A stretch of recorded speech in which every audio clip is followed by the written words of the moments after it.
Welcome back to Time and Date. We have been watching a total solar eclipse live from Western Australia. We are into the second partial phase. The moon is slowly moving off the face of the sun, and this eclipse has about another 50 minutes or so to run. Now, for the past few eclipses, Time and Date has been delighted to be collaborating with NASA on their Eclipse live shows, and they've been using our images and telescope feeds as part of their programming. For this eclipse, they had a live show featuring the sun expert, Dr. Kelly Korek. And we are delighted to say that just having finished her show with NASA, Kelly is now going to be joining us here on Time and Date. Hi, Graham. There we go. Excellent. Great. And hey, thank you very much for joining us, Kelly. So Kelly is a heliophysicist, and she is NASA's program manager for eclipses. Mm-hmm. I think, Kelly, the first question we need to ask is what is a heliophysicist? Yeah, thanks, Graham. Yes, a heliophysicist is a physicist that studies helio, or the sun. We study all of the effects of the sun on the Earth, as well as all of the things that that our sun does. So things like the solar flares and prominences and these eclipses, as well as things on Earth, and the magnetosphere and the ionosphere and our atmosphere. Those are all things that heliophysicists study. Yeah, and this is kind of a big year for heliophysics. It is a very big year. So we are all about to have a very big year from 2023.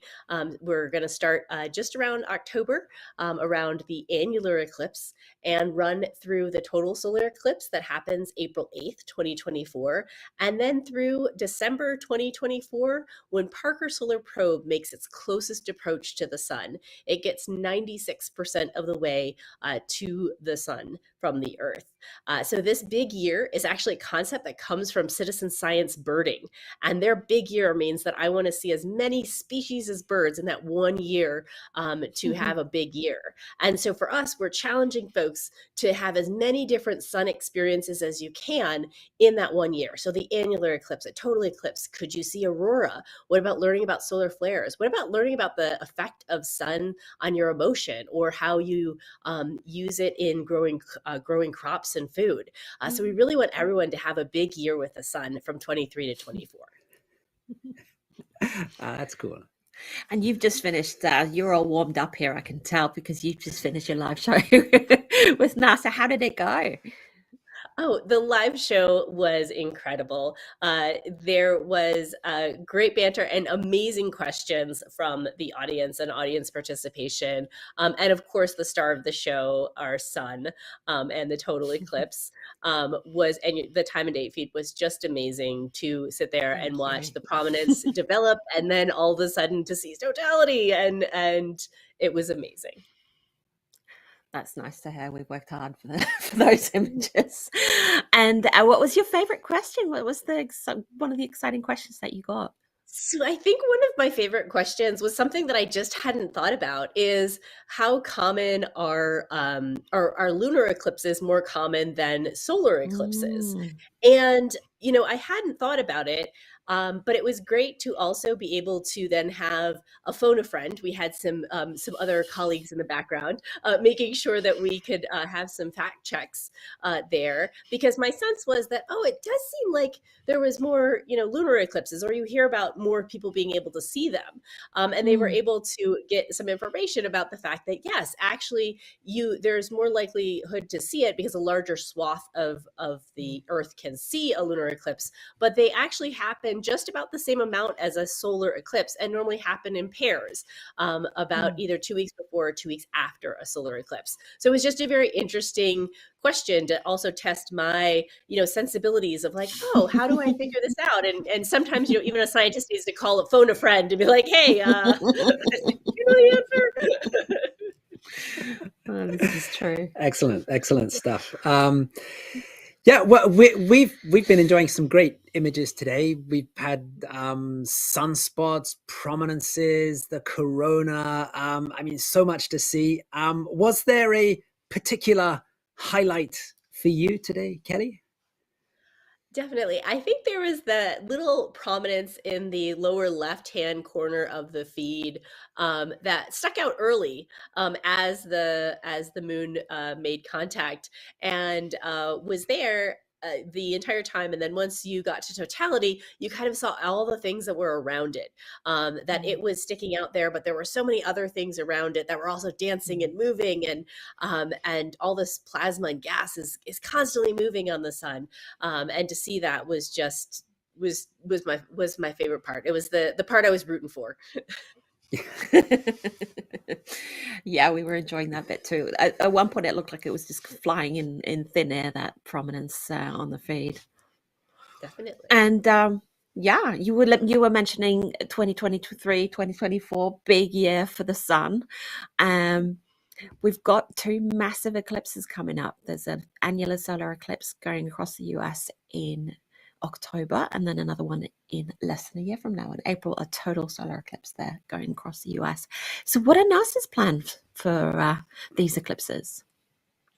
NASA has a lot of plans for both eclipses, and priority is job one is our number one priority. So safety is our number one priority, and our what our main message is about having the safe viewing ability. So you need glasses for the entire time for the solar eclipse, or an indirect viewing method, meaning your back is to the sun and you're looking at either a colander or a pinhole or a serial box. There's a lot of different ways to make some pinholes in order to view it indirectly. And so for the annular safety at all times.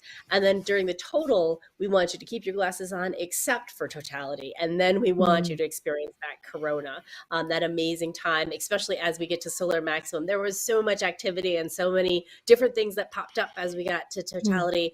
And it should be even more active in the next year. So it'll be really interesting to see that. Other priorities that NASA has is really broadening participation, is that letting everyone know that they belong here, belong to learning about the sun, belonging in science, belonging to these amazing experiences. And you don't have to be a full-fledged PhD scientist to appreciate this and to really belong in it. So we really want to broaden that participation.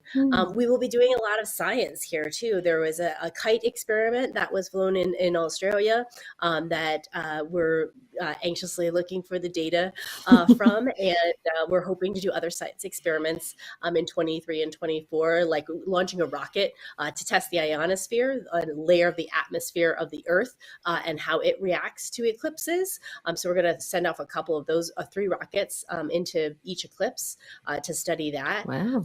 So lots of science, lots of fun and interesting things. We're also engaging the public in terms of places to view and educational outreach activities.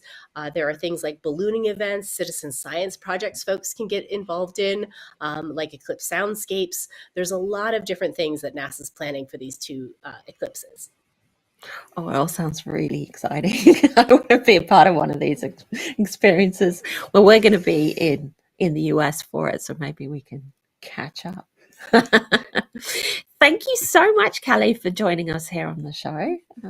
It's been a pleasure having you, and you get to go to bed now. Thank you so much. It is my pleasure. Thank you so much for having me. Thank you. And we're already deep into planning for our annular solar eclipse in October. We are going to Roswell, New Mexico to be live streaming that. And for that one, we're going to be on the ground. So we're excited about that, aren't we, Graham? Go to timeanddate.live. There's loads more info there about this eclipse, other eclipses, behind the scenes, all the fun stuff happening on social media. So go there and check it out. But we still have a little bit of Eclipse left, so we're going to be here for a while more, and we'll see you soon.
Welcome back.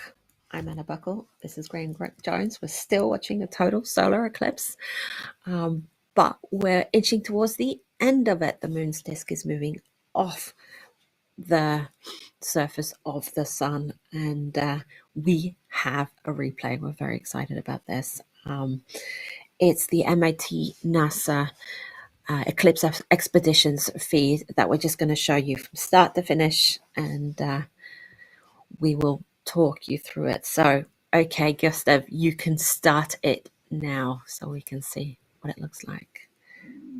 Oh, and there you have it. That's already there, the diamond ring effect, right?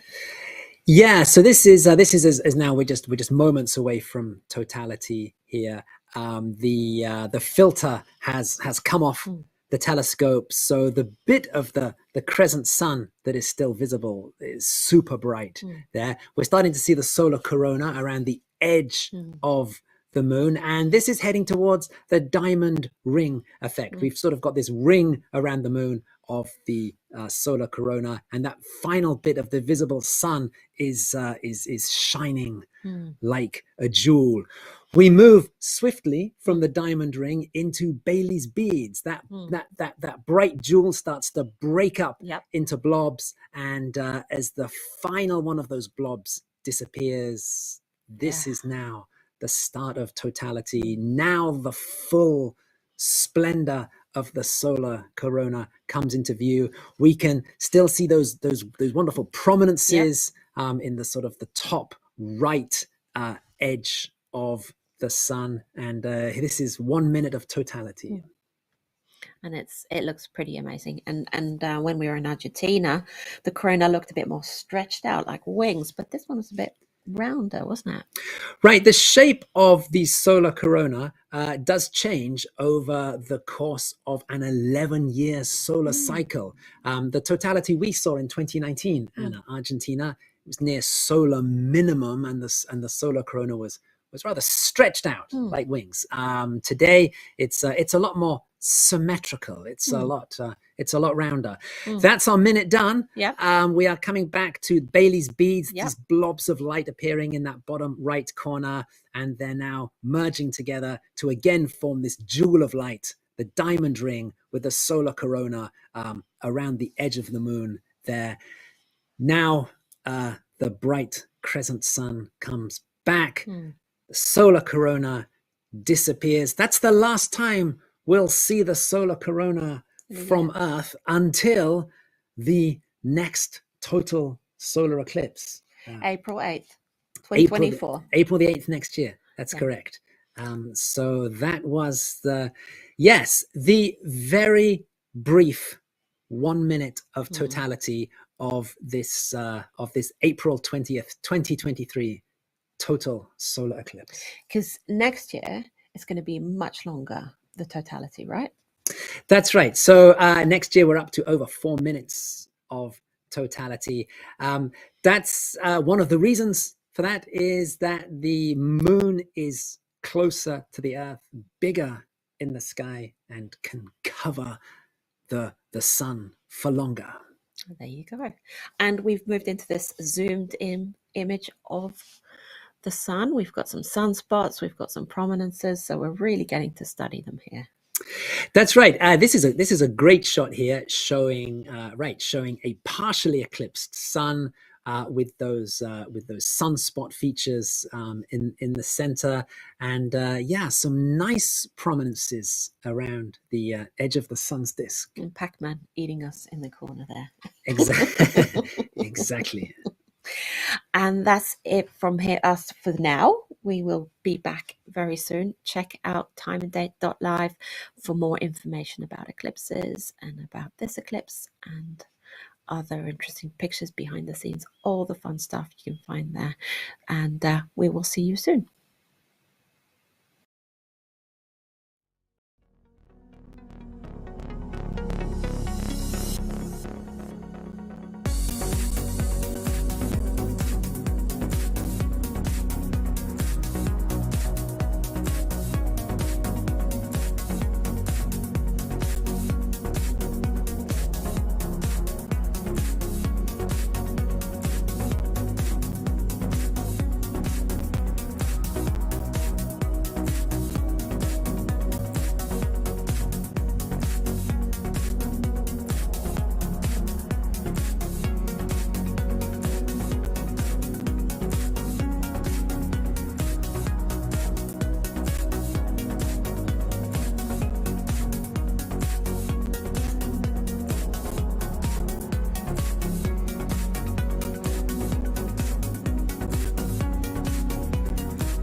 So we're still watching a total solar eclipse here on Time and Date. We've seen totality in Australia. We've watched a beautiful replay of that and seen what was happened during totality. But in southwest Papua in Indonesia, it's all about to happen.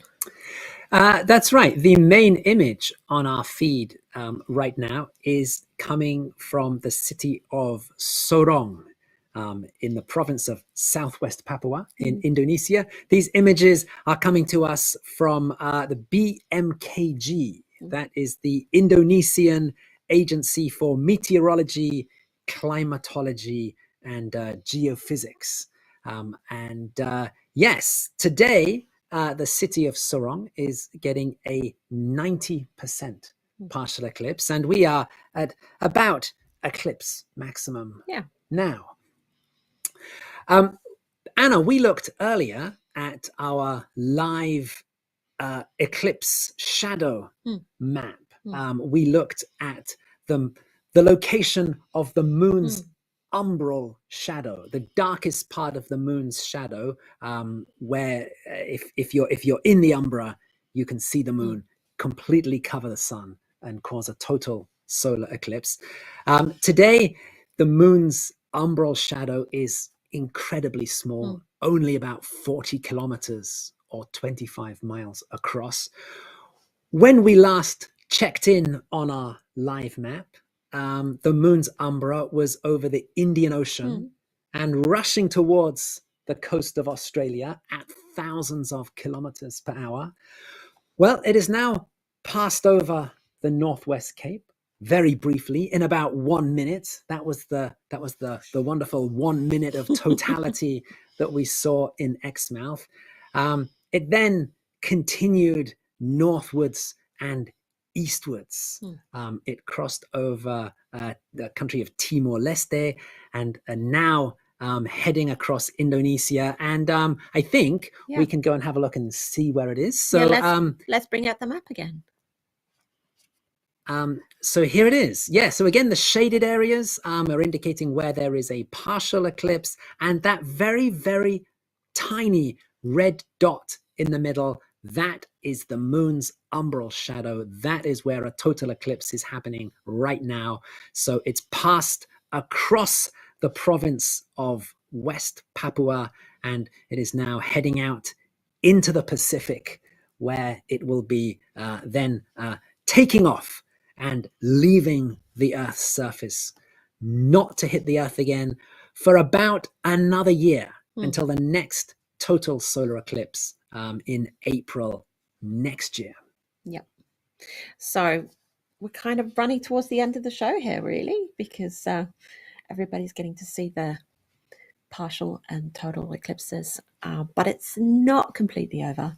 Almost over. We will be back soon. Check timeanddate.live. Go and hit subscribe on YouTube, and we will see you back here again for one final time before we say goodbye. So see you soon.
We're at the end of a total solar eclipse here, brought to you by Timeanddate.com. That's us, Anna Buckle and Graham Jones.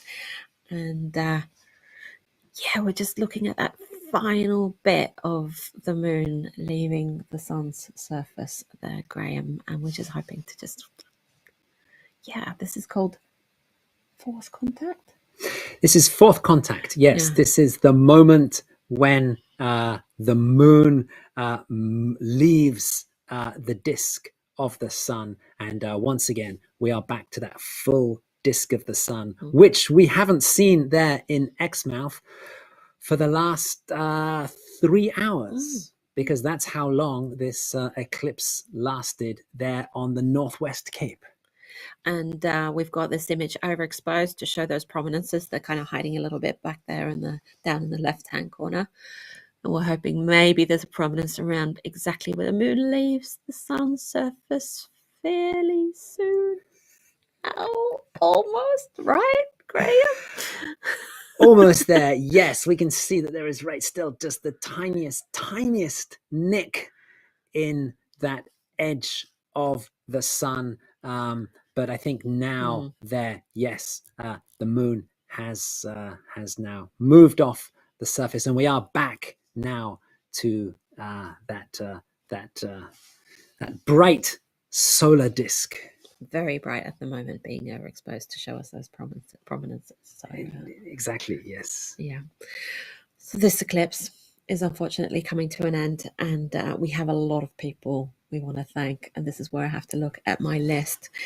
Thank you again to Matt Woods and Stefan Thorson and the whole team from Perth Observatory at the Mobile Observatory in Exmouth, Western Australia. We're hugely grateful to the support from Penny Griffin and the team at Western Australia Government. They've been really working hard behind the scenes leading up to this eclipse, making sure that we had everything we needed on site. Luke Perot and the team at Telstra has helped us have enough stable bandwidth to send this eclipse across the globe. We've got MIT NASA Eclipse Expedition, Michael Person, Theo Boris, and Milo Dantowitz. They've been streaming this eclipse from the Manta Rays Ningaloo Beach Resort in Exmouth. Tata Mifta Fazaya, I was going to say it wrong, Fazaya, and the team at BMKG in Indonesia. That's the weather team there. Need to mention all the all-nighters here in Stavanger, HQ Time and Date. We've got Gustav, Andy, Jason, Aparna, Ada, Kobe, Constantine, Matthew, Ina Maria, Adalbert, David, and Anya, who have been working really hard behind the scenes to make sure that everybody's got snacks and everybody's got images and everybody's happy during this all-nighter that we've been having here at Time and Date. But it's not completely over, Graham, is it? No, so the eclipse has now finished in Exmouth, Western Australia, but there is always another eclipse on its way. And we have 2 more live streams coming up this year on Time and Date, and we have another big live stream coming up 12 months from now. So we can have a quick look ahead at the eclipses that are coming up. So let's take a look at the calendar of forthcoming live eclipses on Time and Date. So October the 14th, an annular solar eclipse across North America and South America. This is where the sun forms a ring of fire around the moon. We are going to be on the ground in Roswell, New Mexico, for a live stream of this eclipse. 2 weeks later, we have a partial lunar eclipse across Europe, Africa, and Asia. And again, we will have live telescope images of that on Time and Date. And then just under 12 months from now, the next total solar eclipse. The path of totality runs across Mexico, the United States, and Canada. And again, we will be on the ground in North America for live images of this eclipse. So that's it for today from Western Australia, but we will be back with our next eclipse live stream, seeing you from, we'll be back in 6 months from the city of Roswell, New Mexico, for the annular solar eclipse, October 14th. Pretty excited about that one, I have to say. So we're going to leave you now to enjoy the sun and look at those beautiful prominences happening there, and be sure to subscribe to our YouTube channel. Go to timeanddate.live. We've got loads of resources there. We've got our night sky map, planet pages, eclipse animations, articles, all kinds of resources there that you can go and play with until we see you in 6 months. So bye-bye.